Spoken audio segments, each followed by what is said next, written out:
I showed how the gold price, if you like, moved very similarly to how it moved in Germany after the First World War. And as I'm sure most of your viewers know, that culminated in a collapse of the Reichsmark. And the collapse was absolutely total. So we should, if you like, worry about why it is that the gold price is rising on the same sort of curve, if you like, as it was in the later stages of that hyperinflation. I mean, by the later stages, I mean really from about late 1921 onwards. And I mean, the answer to this is quite simple, and that is that the dollar is, if you like, in the early stages of its final life as a fiat currency. Fiat currencies always come to an end. And the reason they come to an end is that governments, the issuers, if you like, of fiat currencies, use them to supplement their taxes. And it gets to the stage where the debt is built up to such an extent that the whole thing eventually falls over. And that's roughly what we face with the dollar. And of course, because we have a global fiat currency system based on the dollar, it affects all of us everywhere. Your reference to 1929-32, of course, it was the big Wall Street crash, the bear market after the roaring 40s, roaring 20s, sorry, when you had a similar credit bubble, but this one is far bigger. Also, you had the Smoot-Hawley Tariff Act, which imposed extra prices on imported goods. This time, we've got the uncertainty because a capricious president keeps on changing the numbers. But there is no doubt that the combination of a credit bubble and trade tariffs at the top of that bubble is a lethal combination. This credit bubble will pop. And the reason that we can see that the end of the fiat currency dollar is approaching is because we know what the response to the authorities will be when that bubble pops.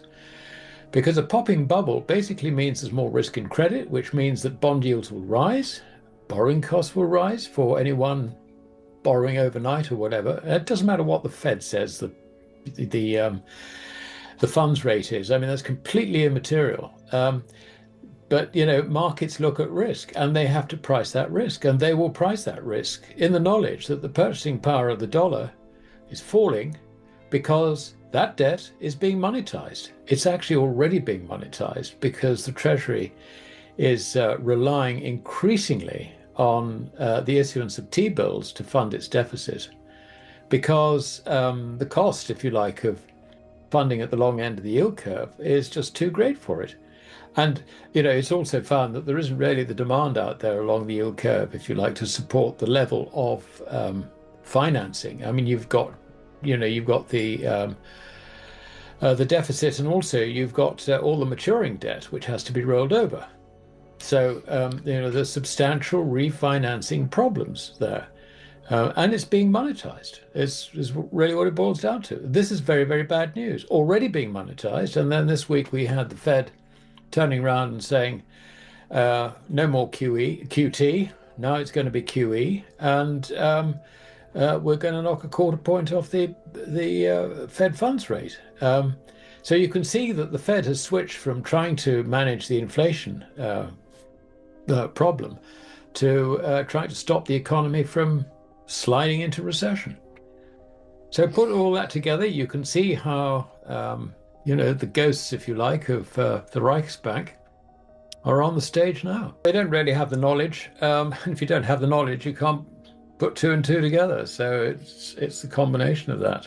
I mean, bear in mind that the current cohort of economists, bankers, investment managers, whatever, are all trained in macroeconomics, which basically is Keynesianism.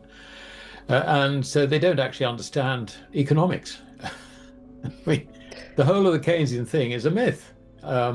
It really is. It cuts out human action. And the idea that you can calculate and project from statistics exactly what the outcome will be is arrant nonsense. I mean, it really is. But they all, they don't have any substitute for that. That's the problem. They don't actually understand the legal position of gold either, because gold has been denied as part of the fiat dollar-led system for 54 years. But the fact of the matter is that gold is everyone's money, if you like, without counterparty risk. And it's embodied in everybody's common law. So, this is the idea that gold is just a pet rock now, or, whatever they like to call it, is just pure propaganda. And of course, everybody's fallen for it. So there's a huge, great re-education, not just of politicians, but of their advisors, which is necessary before they can really tackle the current problem. Nowadays we sort of look back on the events of 1933, when FDR decided to, if you like, ban the ownership of gold, putting it very, very bluntly, and forcing individuals who held gold to swap it for dollars at the current gold standard, which at that time was $20.67 to the ounce. The point about it is that what he did was actually a clever way around property rights. Property rights are sacrosanct in an economy like America's. But at that time, we had an absolutely solid gold standard, which was de facto from, I think, about 1856, and de jure from the Gold Act in 1900. So there's absolutely no question that the dollar, at $20.67 was the equivalent of an ounce of gold. I mean, it was just absolutely simple. So using that basis, he forced everybody to exchange their gold for dollars. There was no confiscation. It was just an enforced swap, if you like, of property. So, of course, the fact that he subsequently devalued the dollar by 40% in 34 was, is a separate issue. That undoubtedly is what he had in mind when he forced everybody to submit their gold. So you can see that, it's a sort of, if you like, it's a bit of legalese, really. The effect was the confiscation of gold, but in legal terms, it wasn't quite, if you see what I mean. Mm-hmm. I think it does actually inform us today. Would America do that again to its own citizens? I think not. The problem is that the gold standard, believe it or not, is at $42.22 to the ounce. So quite obviously, if the market price is $3,900 or whatever, and you're forced by executive order to exchange your gold at the rate of 42.22 to the ounce, that is actually definitely,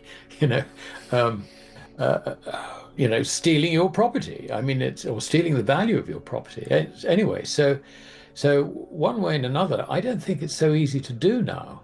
I know everybody thinks that, once bitten, twice shy. This has happened before, and therefore it might happen again. It might happen again. Bear in mind that, we could be talking about legal niceties when it comes to the future of gold ownership. So, these clever guys will probably find some sort of way to do it if they really were determined to do it. But I also think it's not in their interest to do it. There's a Chinese proverb: the wise man sits on the hole in the carpet, to basically hide the deficiency in his house. So that's actually what they should do, and this actually is the policy of the US Treasury. You had Scott Bessent going in saying, we're going to do we're going to look at the gold in Fort Knox, whatever. We're going to do a survey. We're going to do an audit, all that sort of stuff. Of course, as soon as he's in the Treasury, he's firmly advised, I wouldn't do that if I were you, Scott. Shut up.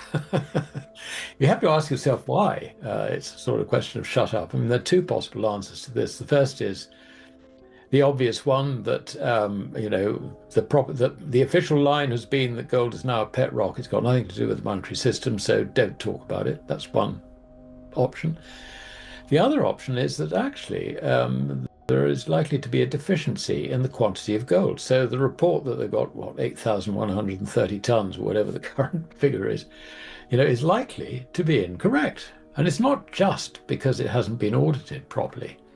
I mean, you have to bear in mind that really from the sort of early 80s, when the LBMA really started going, gold was the basis of the carry trade in order to buy US T-bills.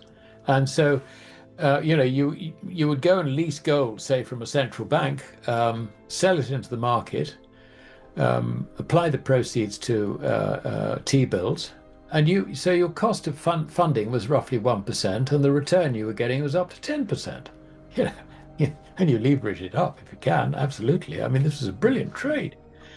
But what happens to the gold? It goes into the market. Does it ever come back? Well, not really. That's the trouble. And Frank Veneroso, who is the analyst who did most work on this, he was also talking to people I knew in the old days, like Terry Smeaton at the Bank of England. I mean, his sources were top flight. They really were. He reckoned that somewhere between a third and a half of all central bank gold had gone out on lease and probably disappeared, if you like, not returned. So what you have, I mean, if you open Fort Knox, you probably find a whole bunch of IOUs sitting there rather than the real stuff. And of course, the other problem is that we wonder why it was that the Federal Bank of New York, which basically stores earmarked gold for foreign central banks, was so reluctant to return as little as 300 tons of the Bundesbank's gold to it. What was it, 10 years ago or 7 years ago, whenever it was. There was and not only that, but they wouldn't let the Bundesbank look at its own property. They were denied the right to go and have a look at their gold, to check serial numbers and all the rest of it. Oh, no, can't do that. So, there's definitely some skullduggery going on there. I think that's the other reason, basically, why every Treasury Secretary is told, shut up, don't talk about it.